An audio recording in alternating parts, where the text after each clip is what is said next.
What's up, nerds? Beau-hindman back with another quickish video.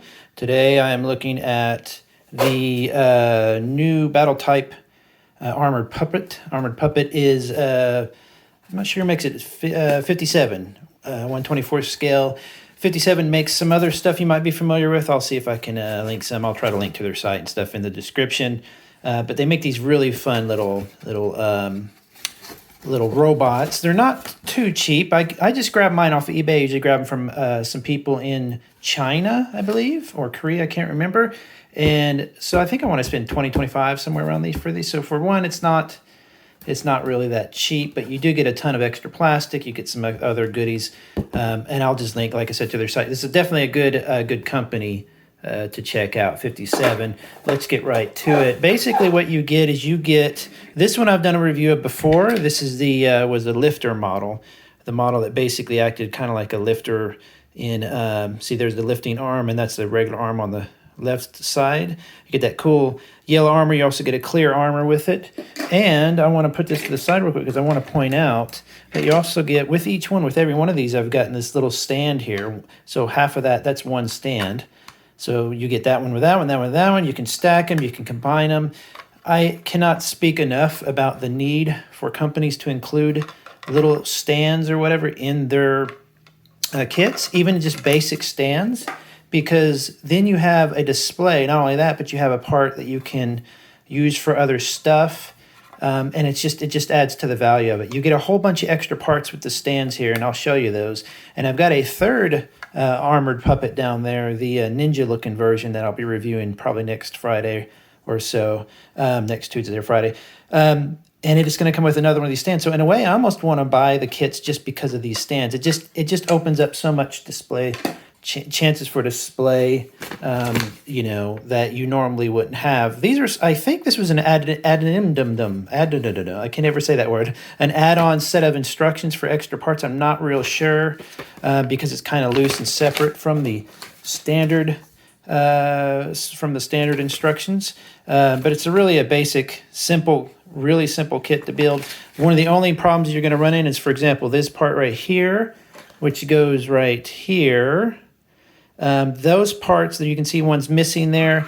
Basically, excuse me, there are some very small parts. So if you're giving this to a kid, or if you're working with a kid on this, you might show them how to use a pair of tweezers, or how to just take, really honest to gosh, and this took me forever to get used to this, is how to take time and make sure that the parts are going in correctly, because it's very easy to reverse that, to get it in the wrong way.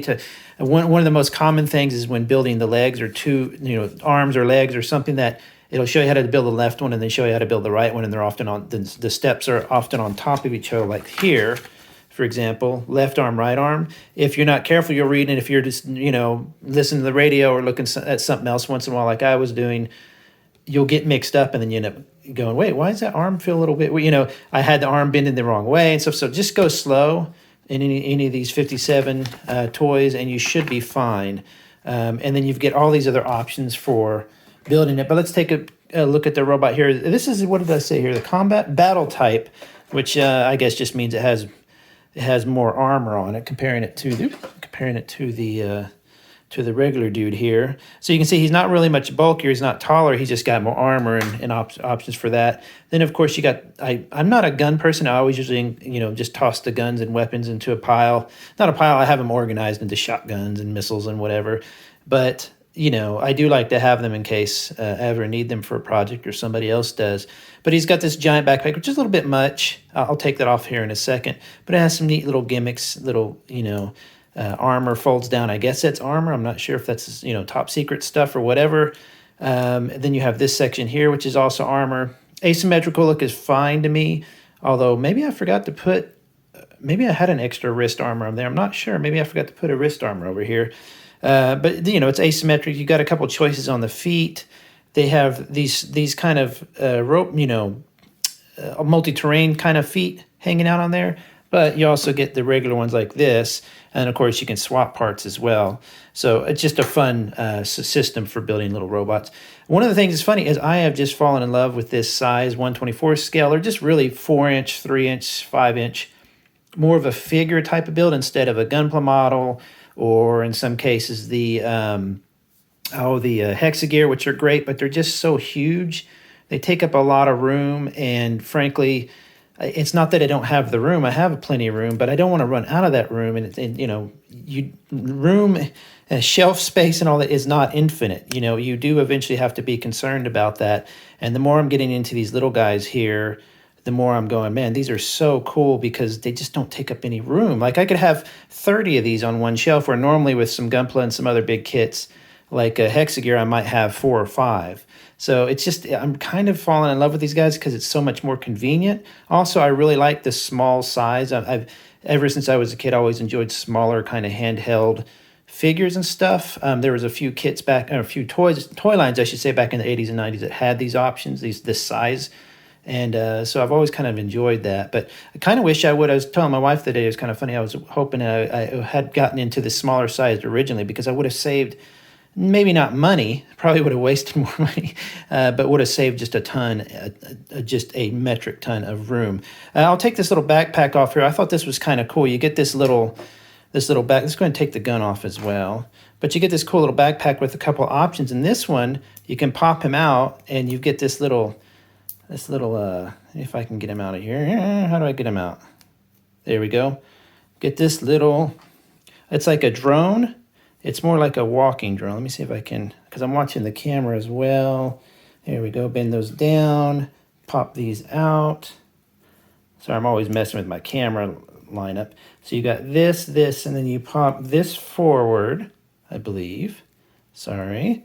And then this comes out. How does this come out? Oh, like this. Okay, cool. Oh, you know what? I might have this reversed. Down here this way. Okay. So that goes down there. Oops.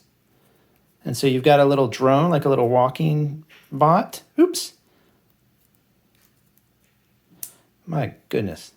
See, this is the only drawback about the size, though, is there's some pretty small parts that you can really, big klutzy hands like mine. So you get this cool little drone guy that you can build. You also have, where'd the other one go? I have a little, there he is. Have this little flying drone here, which is just a really basic thing, but you can take it apart and kind of compact it up. But I mean, you can see there, even, again, I'm always talking about washes, even just a wash put on this guy would be amazing. It would really bring out the details and make it look a little more detailed, a little cooler and stuff like that. But I like that little drone, and you get this little guy that goes in the backpack. So the idea being that it's in his backpack, it pops out and, you know, runs around killing everybody, I guess. So that is just a quick look, but that is a fantastic little kit. I've bought now, I think, all of the 57 robots that are of this kind of, the puppet ones. I haven't gotten into their other lines yet because I don't really need a reason to spend more money.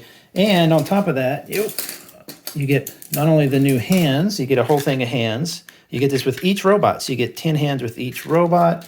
You get all these extra parts. So this is all armor and guns and cool stocks and stuff. And then this is just the extras I got with just this one. So you get parts for, you know, you could cut, this is for stands here. You get all these really cool extra bits and baubles that go into a box labeled 57, you know, or whatever.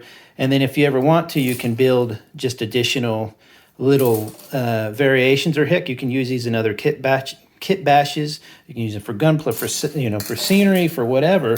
So even though this size scale is off for a lot of other larger kits and whatever, because I guess they would work technically. Let me grab one real quick here. Yeah, I mean, they would work with a, you know, with the Hexagear. So there you go. So they're the same. I think they're both 124, right? Yeah. So, you know, it's the same scale. You could even use that with Hexagear stuff. But just as that alone, I just absolutely love these. What a fantastic little company and little line of toys. Not dirt cheap, so not the greatest value, but you do get a pretty sturdy robot thingy. Tons of detail for painting or for, you know, washing or whatever, and all this extra stuff that you can use to build other stuff. So fantastic toy. Make sure you go and get that. That's 57 robots, combat, battle type, 0.5, blah, blah, blah, all that stuff. Have a good one, everybody. Please subscribe. I'm trying to get 2,500 subscribers, I believe it is, and send a like. Take it easy. Bye.